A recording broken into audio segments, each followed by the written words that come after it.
This is Jenks Digital.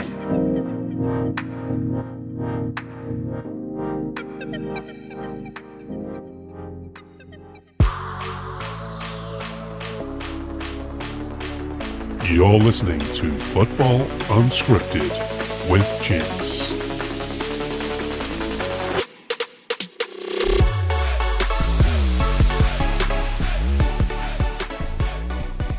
Hello and welcome to Football Unscripted with me, Jenks. This is a brand new podcast season and we're looking towards the 25-26 season with Auckland FC as they go to defend their Premier's title. They'll hope to go 2 steps better this time round, winning in a semi-final and then winning in the final.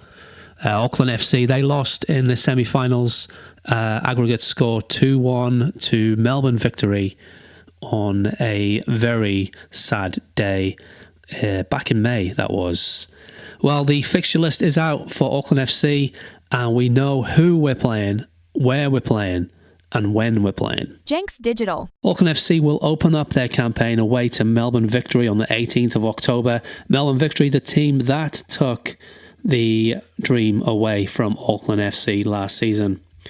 They're going to follow that up with a home fixture. The first home fixture of the season at Mount Smart Stadium's going to be against Western Sydney Wanderers. It's a 5 o'clock kickoff, 25th of October. That's a Saturday. Expect a huge crowd for the opening home game of the season. Last season, they hit, I think off the top of my mind, about 24,000 in the opening game against Brisbane Roar when we started with a 2-0 win. Hopefully we can get another win again on our first match at home. That's against Western Sydney Wanderers. The following weekend, it's against Adelaide United. They started really strong last season and they were looking contenders for the title, but they slipped away. And in the run-up to the close season, a lot of the results didn't go their way. What was tipped as a battle between Auckland and Adelaide evaporated, and only Auckland stayed at the top there, with Adelaide dropping off. The following game on the 8th of November, it's the big one. It's the derby, the New Zealand derby, away to Wellington Phoenix. It's a 7 p.m. game against the Phoenix. Auckland looking to keep their 100% winning record against the Capitals team. And then the following week on the 23rd of November, so there's a week rest, Auckland FC play host to Brisbane Roar. Brisbane will be coming back to Mount Smart to exact their revenge. Brisbane, the city itself has seen a lot of success recently, winning the AFL and the NRL, and I think they won the women's NRL or AFL as well. But Brisbane is riding on a high at the moment. They're going to hope that their football team gets the message and does a little bit better this time round. Following on from that, on the 30th of November, Auckland FC are playing Newcastle Jets. I do remember this game where we lost. Did we lose 2-0 and it was in the rain? Or was it? I can't remember now. Yeah, scrap that. Anyway, Auckland FC home to Newcastle Jets, 30th of November. And then the following weekend, we've got match number 2 versus Wellington Phoenix. So twice within a month, Auckland FC are at home, Mount Smart Stadium, 6th of December, 5 p.m. kickoff against the Phoenix, looking to repeat their 6-1 victory that they did last season at home. Following on from that, the 12th of December, late game over at Central Coast Mariners. Auckland FC will be looking to get the better of them again. I do remember they thrashed them when they played away last season. Then Auckland stay in Australia for another week, where they'll be taking on Western Sydney Wanderers. After Christmas, on the 27th of December, Auckland again in Australia, three in a row. They'll be facing off against Steve Corica's old team, Sydney FC, the Corica Derby. Hopefully, Auckland can come out top on that one, and Steve can chuck that in their face. And then again, the following week, the 1st of January, New Year's Day, home match. I expect this one to be quite a biggie as well. They're playing against Newcastle Jets again. So it's the second time that the Newcastle Jets are travelling to Auckland. So they'll be there on January the 1st. And then Auckland are away to Brisbane Roar on the 9th of Jan, followed by away to Melbourne City, last season's champs, on the 16th of Jan. And then they come back home again on the 24th of January against Central Coast Mariners. Away to Perth on the 31st of Jan, so that's the biggie. It's a late kickoff, quarter to midnight New Zealand time kickoff. So expect some late nights for the Auckland fans, the Ports and the Black Knight fans at home watching Auckland FC if they're unable to travel there. Great efforts if you do travel to Perth, because that's a big journey.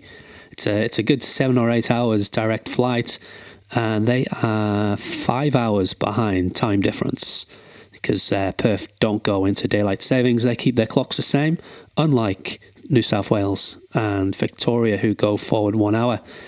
Then the following week, Auckland FC are back at home to Sydney FC, and at this time of the season, Auckland will be looking to be fighting amongst the top and hopefully staying strong on the 7th of February, 5 p.m. against Sydney.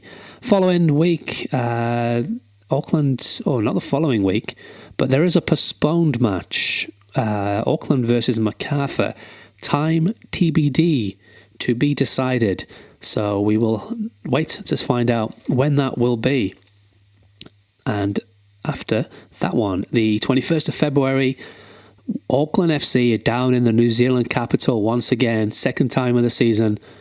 It's the third match of the season against the Wellington Phoenix. Hopefully at this point we've still got a 100% record against them and we can expand on that. 21st of February, that one, 5 p.m, Auckland away to Phoenix. Following week, 28th of Feb, Auckland are at home to Melbourne City. This could be a crunch game a bit later on in the season. If Melbourne City follow suit like they did this season, they could be near the top and battling for the top positions. Auckland have back-to-back home matches. They're home again the following week against Perth Glory. Last season they struggled big time. On paper, you'd like to think Auckland FC would get the 3 points here. But as we know, football's not played on paper. It's played on that green stuff. Newcastle Jets host Auckland the following week. Auckland travel over to Aussie before bouncing back again to New Zealand, where they will take on Macarthur at home. Adelaide is the destination 2 weeks later, when Auckland FC travel to face Adelaide United, who started strong last season and faded away at the end. So let's see if they're going to fade away again next season. Auckland FC, they go back home again. They're bouncing across the Tasman. They're at home to Melbourne Victory. So this fixture will be another chance for Auckland FC to redeem themselves against the Victory and come away with 3 points. Following that, they are again at home on the 19th of April against Central Coast Mariners. Before the last game of the regular season, they are away to Sydney FC again. So Sydney FC is one of the teams that Auckland are going to play 3 times. So that's the fixture list of the regular season. Hopefully, we can go bigger and better than we did last season. Auckland will be looking to retain the Premiership, but go to better by winning the grand final against whoever it may be. Very optimistic about the season coming up. Auckland FC, they've made some good signings. An area of the field I feel that they really needed to focus on was a striker, a number 9, tall, physical striker, because we're getting a lot of good balls crossing into the box, especially from De Vries, as he goes down that left flank. And more often than not, we didn't have that physical presence up front, that classic number 9 who could bang the goals in. But now we've got Sam Cosgrove. He's the Englishman who came from Barnsley. If you want to know a little bit more about these transfers that came in and out, check out my other podcast, Night Fever. You can find Night Fever on Spotify. Just search Night Fever with Jenks. It's also on YouTube as well, where you can listen or watch. So some ins and outs of players.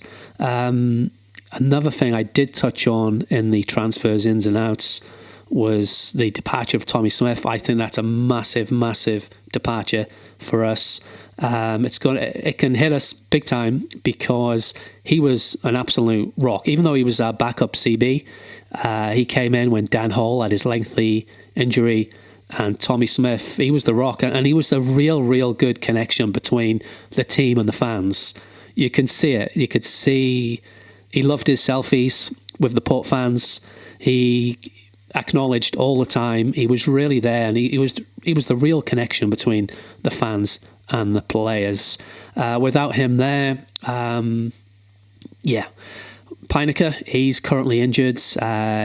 Not too sure when he's expected back. So there will be a little bit of shuffling around at the beginning, a lot of tinkering.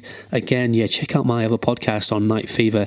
Night Fever is dedicated to Auckland FC. Episode 2 just recently came out. Episode 3 is in the pipeline. Episode 3 will be a little bit similar to this, just looking at the fixtures. So I'll give that a bit more of a polished presentation. Anyway, that's it for now.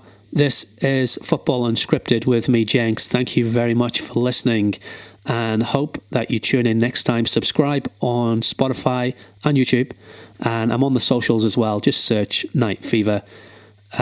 Search Football Unscripted and Night Fever, and you'll see my 2 podcasts there. Until next time, thanks for listening. See you then.